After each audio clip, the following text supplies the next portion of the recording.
И какво става, хора? Днес ще реагираме на първия трейлър за Chapter 5 сезон 2 в Fortnite. Очакваме доста хубави неща, като очакваме между другото да има младия Кратос в Item Shop, но ще видим. Нека започваме.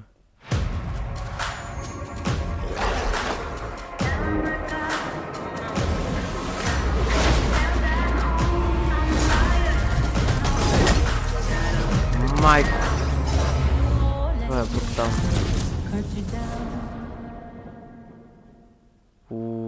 Добре, добре, добре. Изненадан съм. Очаквам го с нетърпение. Може да се абонирате за този канал с камбанката, да лайкнете и чао!